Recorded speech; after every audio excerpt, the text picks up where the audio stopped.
앞으로도 그렇게 40도의 어떤 극단적인 폭염이 기록할 가능성이 있는지? 그럼요. 충분히 있죠.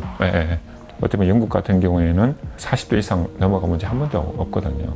엄청 극단적인 상황이죠. 그러니까. 근데 그런 것들이 우리나라에 일어나지 말라는 법은 없어요, 솔직히. 왜냐하면 기후변화 때문에.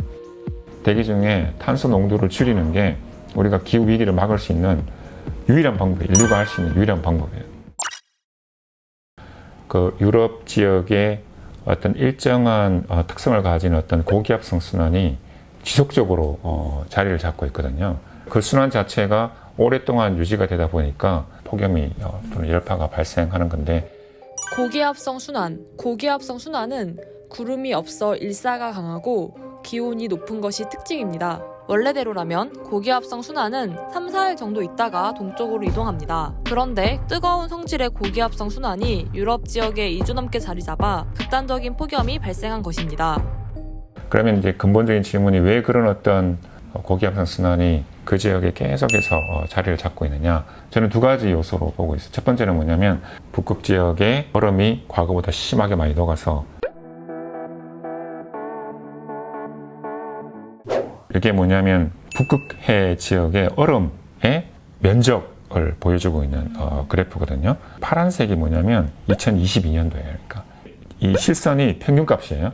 그리고 이 쉐이딩으로 된 거 있죠. 평균값에서 어떤 변동성을 의미하는 거니까. 2022년도 같은 경우에는 이 평균값에서 굉장히 아래쪽에 나와 있죠. 굉장히 극단적인 사례예요. 그러니까 올해가 북극해 지역의 얼음이 굉장히 많이 녹은 상태.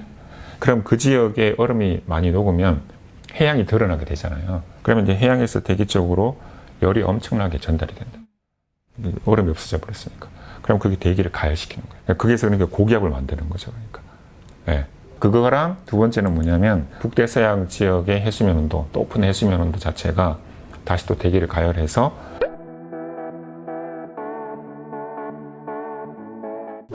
이게 이제 지난 한 달 전 지구 해수면 온도의 편차를 보여주거든요.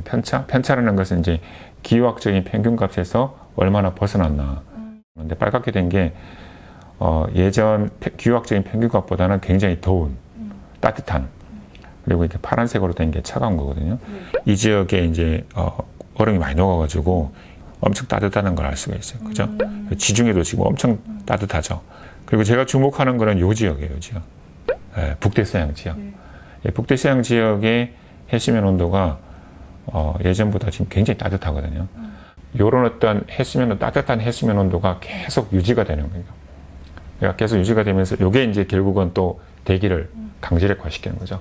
그래서 요런 어떤 두 가지 요소, 북극 지역의 얼음이 과거보다 심하게 많이 녹아서 그게 또 대기를 가열하고, 그리고 북대서양 지역의 해수면 온도, 높은 해수면 온도 자체가 다시 또 대기를 가열해서 두 개가 동시에 지금 유럽 지역의 고기압성 순환을 유지하는데 어떤 그 힘으로 작용을 하고 있는 거죠.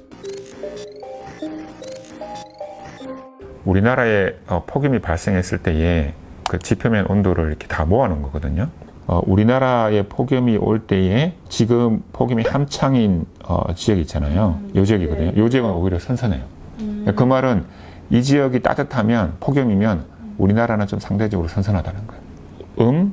양 이렇게 보이죠. 근데 여기 보시면 재밌는 게 이 지역 있잖아요. 지금 미디어에서도 이제 폭염이 이제 막 그 유럽 동쪽으로 이동한다고 그러잖아요.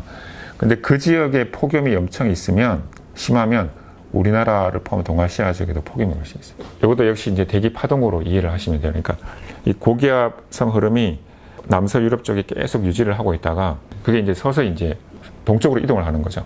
그렇게 되면 이 남서 유럽에 발생했던 폭염이 이제 동유럽 쪽으로 이동을 할 수 있고, 그렇게 되면 우리나라 쪽으로도 고기압성 순환이 생길 수 있는 거죠. 그러니까. 그럼 그 40도 이상의 폭염이 이제 그 대기가 이렇게 이동을 하면 그 가능성도 있다.